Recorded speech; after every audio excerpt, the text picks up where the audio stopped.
Journée de repos aujourd'hui, place au résumé.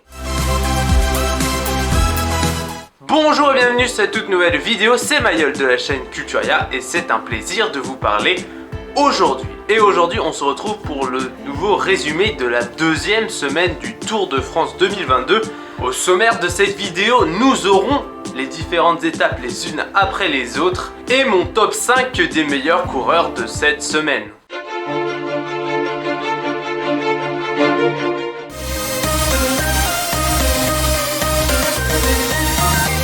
La 10e étape aura vu la victoire de Magnus Cort Nielsen à Megève devant Nick Schulz et Luis Leon Sanchez. Matteo Jorgensen et Dylan van Baarle complètent le top 5. Tadej Pogačar conserve le maillot jaune avant une des étapes les plus dures de ce Tour de France 2022.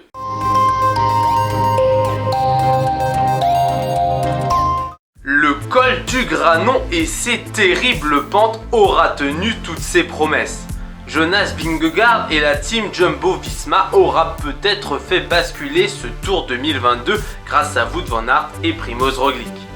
Tadej Pogačar concède plus de 2 minutes 51 sur le vainqueur de l'étape Jonas Vingegaard et nouveau maillot jaune. Nairo Quintana et le courageux Romain Bardet complètent le podium.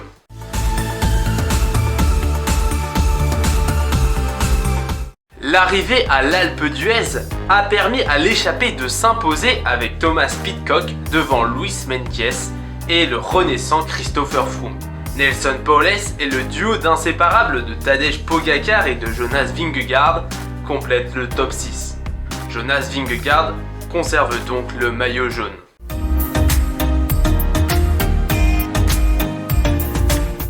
L'échappée a remporté le bras de fer avec le peloton où Mads Pedersen a pu s'imposer devant Fred Wright et Hugo Hull. Stefan Kung et Matteo Jorgensen complètent le top 5. Une journée tranquille pour le maillot jaune Jonas Vingegaard.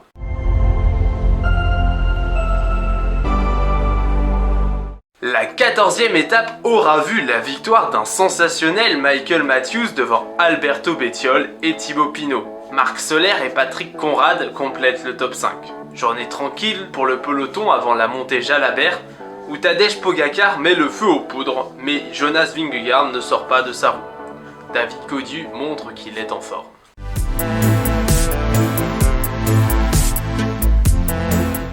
Une nouvelle étape de transition qui ne se passe pas comme prévu pour l'équipe Jumbo-Visma qui déplore 2 abandons avec Primož Roglič et Steven Kruijswijk, en plus de la chute de Jonas Vingegaard.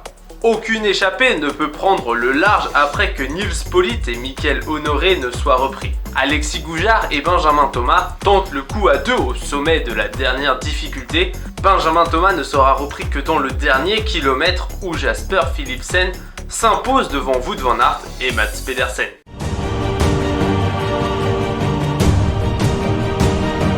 À la 5e position, on retrouve Mads Pedersen. Échappé sur la 13e étape, il arrive à piéger les gros rouleurs pour pouvoir s'imposer devant Fred Wright et Hugo Hull.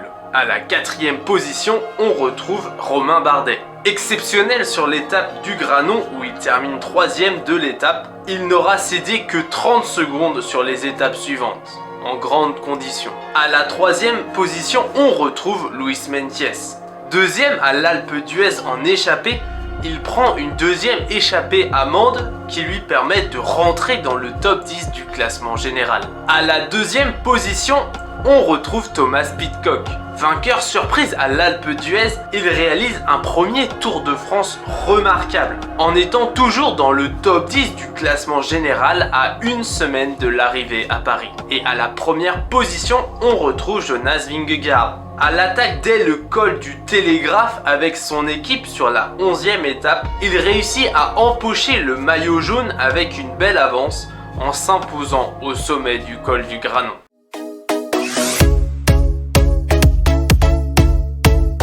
Voilà, c'est la fin de cette vidéo, j'espère que ce petit résumé vous aura plu. N'hésitez pas à vous abonner, à liker ou à mettre un commentaire pour exprimer votre ressenti ou votre opinion. C'était un plaisir. À bientôt.